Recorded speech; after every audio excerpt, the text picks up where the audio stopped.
drove open the floodgates of heaven and poured out so much blessing that will not be room enough to store it. So, makikita natin dito sa sinasabing, test in me. Diba? Sa school, laging may exam after ng pag-aaral. Ngayon, narinig natin ang word Lord. Ngayon, tinitest tayo ng Panginoon na ipagkatiwala natin ang 10% na ibinigay sa atin ng Panginoon. Actually, 100% tayo is masahod. Diba? So, minimum dito is 2.5. So, alisin po natin yung 0, magkano yung 250. So, dito makikita natin kung paano natin ina-apply yung word Lord. Diba? After natin mag-glory, glory, Lord, I will give glory to you, O Lord. Actually, sa mga lang, wala po ito ng mga pera, pero in-impress sa akin ng Lord, isulat mo yung amount ng increase ng salary mo. Sabi ko, Lord, talaga. Sabi ko, sige Lord, sulat lang ako.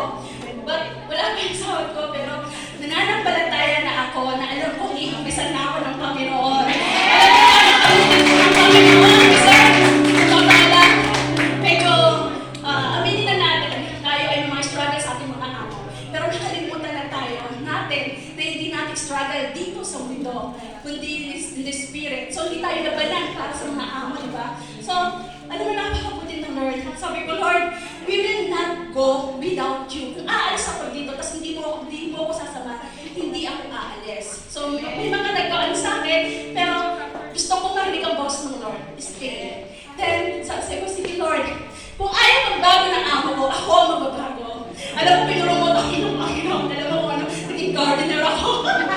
Simula na pumasok ng alaga ako sa school, naging gardener ako. Alam mo, yung iba dito ayaw. Pero ako gusto ko kasi nawala yung part namin ng asawa ng asawa ko. Yung anak ko, papunta ng park. Alam mo, every morning, yung atmosphere ng garden, yung pag-pull ng leaves, then I saw him myself, nalalaglag. Tapos meron pumupulot. Alam mo yun, inagpres sa akin ng Lord, ako ang gardener, ako ang nag-aalaga sa iyo.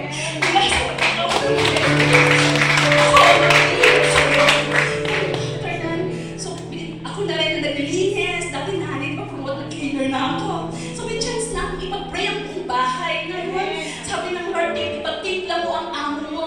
So, pinag-timpla ko, pinagdarasan ko na mabago ang ano man. Automatic sa atin, di ba? So, ang sabi ng Lord sa akin, tuloy-tuloy na rice. Diba? So, hindi ko iniisip yun, asan yung kapalit ng rice?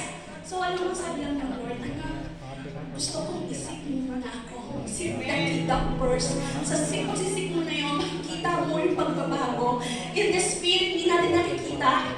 Alam mo, meron nangyayari. Hindi mo alam yung ganito mga sumusunod tayo sa Panginoon. Na alam mo, meron na nagbabago dito sa paligid natin.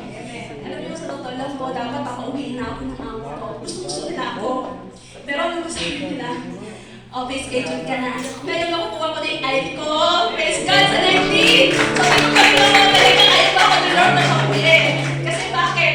May mga word na sinasabi ang Panginoon sa akin. Na pag-aralin ko yung asawa ko sa wife ko. Nabanggit nga niya yan. Then, after na kapagawa ko yung bahay, Lord, papauwiin mo. Papauwiin nila ako. Tapos ang dami ng sinasabi. Sinusulat ko lahat yan, mga pangano ng Panginoon. Pero ang sabi ng Lord, panakot lang yan. Stay ka. Kasi bakit gusto ko mamunga ka. Gaya ng Paul na ito na bumabagsak ngayon, darating ang araw magbubulong yan. So, kayaan mo na may mga bagay na may nagbabago sa atin because it's a part ng pagsunod natin sa Panginoon, ng persecution, diba? Pero sabi ng Lord, i-test pa rin natin siya sa pamamagitan ng test. Kahit na nagkukulang tayo, kailanman hindi tayo paghihirapan ng Panginoon.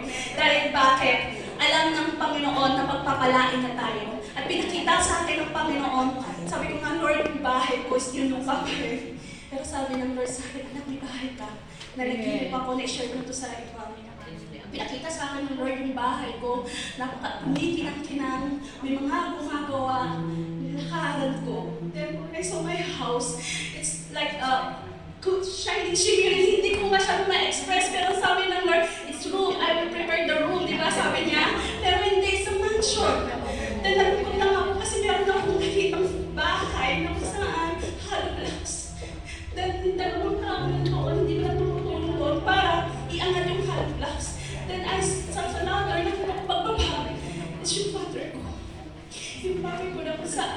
minsan bihira lang talaga siya punta sa church, sa simbahan. Magbigay man siya pag araw ng birthday niya, kapiranggot. Kaya sabi ko sa kanya, dapat dito tulungan yung papa ko. Hindi kasi siya nagbibigay. Kaya kayo mga kapatid, gusto ba ninyo hard-blocks yung bahay ninyo sa langit? Dahil yung iba, shining shimmering yung makikita doon.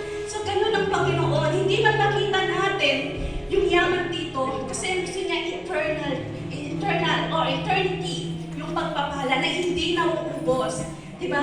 Kaya dito natin subukan ng Panginoon, itanin natin kasi dito lalawak yung pananampalataya natin sa Panginoon. At yung pananampalataya na yun, hindi nakikita, pero mangyayari yun. In due time, in God's perfect will. Amen po ba? So, lahat po ng pinagpala ng Panginoon, ng pinagkatiwala, ibinigay sa inyo 100%, tanggalin ang 10%, yung 90%, ito yung may wisdom na ibinibigay ng Lord kung parating gagamitin. Amen po ba? So, pagkatiwala natin lahat sa Kanya, at ang Lord na ang bahala. Taas po natin ang kanyang kahit sa Lord. Hallelujah, O Lord. Maraming salamat po, Panginoon. Tuloy na, O Lord, yaman mo, Panginoon, sa presensya, napakayaman mo, Panginoon, sa pag-ibig, Panginoon, O Lord. Kaya ito, O Lord, sa kaperahan na pinagkatiwala mo sa amin, Panginoon, hindi kami magdadaw, hindi namin ibigay, pagkatiwala ang 10% na ito, Panginoon. Lord, lahat ng ito na aming kapakuran, Panginoon, ng pagtatrabaho, Lord, ibinibigay namin sa inyo. Alam namin ito, darating ang araw, O Lord, palalabuin mo ito, O Lord. Maraming salamat, Lord, lahat, Lord, ng may mga dalangin, may mga sakit, O Lord, alam ko po, Lord, dahil pinagalingan ninyo, natalo ito sa buong family nila sa Pilipinas, Panginoon, Lord. At yung provision, Panginoon, promotion, O Lord, at yung protection, Panginoon, O Lord, sa buong GIL, Panginoon, na iyong ay pagkakaloob sa Panginoon.